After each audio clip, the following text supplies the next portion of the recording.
A child sits still, staring at a screen. No reaction, no emotion, just scrolling. It looks normal, but it isn't. The frustration when you take the phone away, the constant need for more, the inability to focus, even for a few seconds. This isn't just behavior, it's neurological.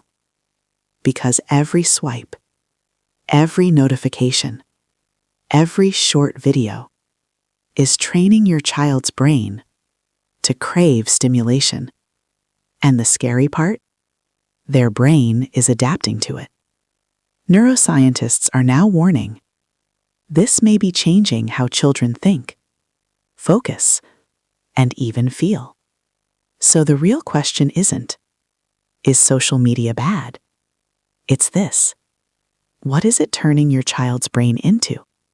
To understand what's happening, we need to look inside the brain, because your child's brain is not a smaller version of yours. It's still under construction. Right now, one system is especially active: the reward system. This system runs on a chemical called dopamine. Dopamine isn't about pleasure. It's about anticipation, the feeling of wanting more. And social media? It's designed to exploit that system perfectly. Every swipe is unpredictable. You don't know what comes next. A funny video? Something shocking? Something exciting? That unpredictability is what makes it addictive. It's the same mechanism used in slot machines. Your brain keeps thinking, maybe the next one, maybe the next one, maybe the next one. Now imagine this, but inside a developing brain. A brain that hasn't yet learned self-control. A brain that is wired to seek rewards and avoid boredom at all costs. Over time, the brain starts to adapt. Normal activities, like reading, studying, or even playing outside, begin to feel slow, boring, not stimulating enough. Because compared to social media, real life moves too slowly. And this is where the real problem begins. At first, the changes are subtle. A shorter attention span, a little more impatience, a little less focus, easy to ignore. But over time, something deeper starts to happen. The brain begins to rewire itself for speed, fast content, fast rewards, constant stimulation. And anything that doesn't match that pace starts to feel unbearable.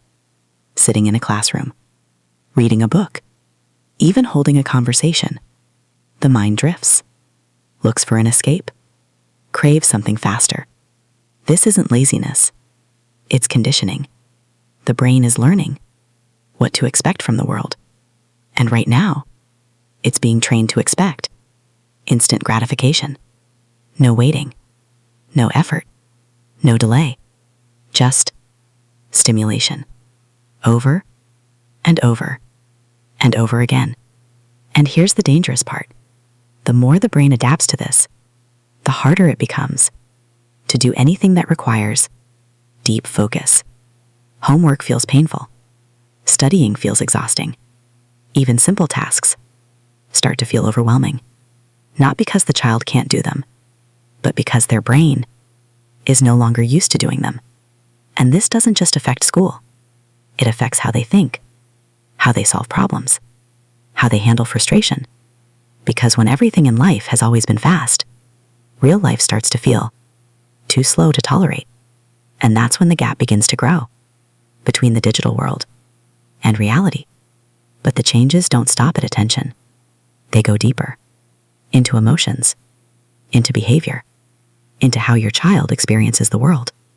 Because when the brain becomes dependent on constant stimulation, silence starts to feel uncomfortable. Boredom becomes almost painful, and frustration much harder to tolerate. You see it in small moments: the quick irritation, the sudden mood swings, the low patience for anything that doesn't go their way. It's not just attitude. It's a brain that's no longer used to waiting or struggling or feeling discomfort. And then something even more subtle begins. Emotional disconnection. Real life interactions start to feel less rewarding. A conversation doesn't move fast enough. A moment doesn't feel exciting enough. A relationship doesn't give constant feedback. Because unlike social media, real life doesn't come with endless stimulation. No instant likes. No constant novelty. No algorithm feeding you exactly what you want every second. And slowly, the brain starts to prefer the digital world over the real one, not because it's better, but because it's easier. Easier to feel something, easier to escape, easier to avoid discomfort. And this is where many parents start to feel like they're losing connection with their child. Conversations get shorter. Eye contact disappears. Presence fades. The child is there, but not really there. And the scariest part?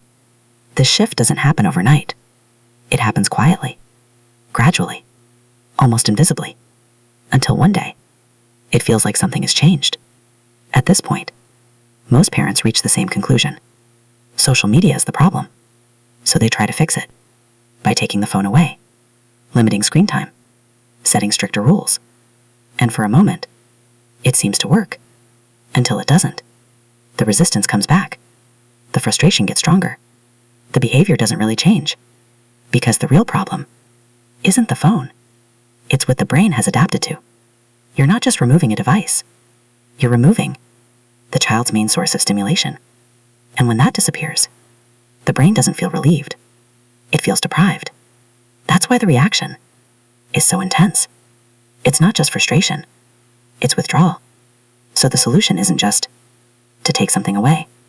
It's to retrain the brain, to rebuild its tolerance for slower, deeper experiences, to teach it how to exist without constant stimulation.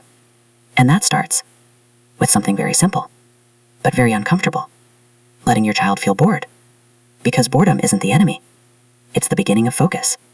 It's where creativity starts. It's where the brain learns to slow down and engage with the real world again. But most parents interrupt that process. The moment boredom appears, they replace it with a screen, with entertainment, with distraction. And without realizing it, they reinforce the very pattern they're trying to fix. So the real question becomes not, how do I remove social media? But, how do I rebuild my child's brain to function without it? This isn't about fear. It's about awareness. Because social media isn't going away. And your child's brain is being shaped right now. Every day. Every scroll. Every moment of stimulation. But this is the part most people don't realize. The brain is adaptable. The same way it learned to crave constant stimulation, it can learn to live without it, to focus again, to be present again, to enjoy slower, deeper experiences. But that doesn't happen by accident. It happens through intention, through small changes, repeated consistently. More time offline, more real-world experiences, more moments of boredom that turn into creativity. And most importantly, your presence. Because no algorithm, no screen, no endless stream of content can replace real human connection, a conversation, a shared moment, eye contact. That's what the brain was designed for. That's what it still needs. So before handing over a screen, ask yourself, what is this replacing? And more importantly, what is my child learning to depend on? Because in the end, it's not just about how much time they spend online. It's about who they become because of it. And that is a choice that starts today.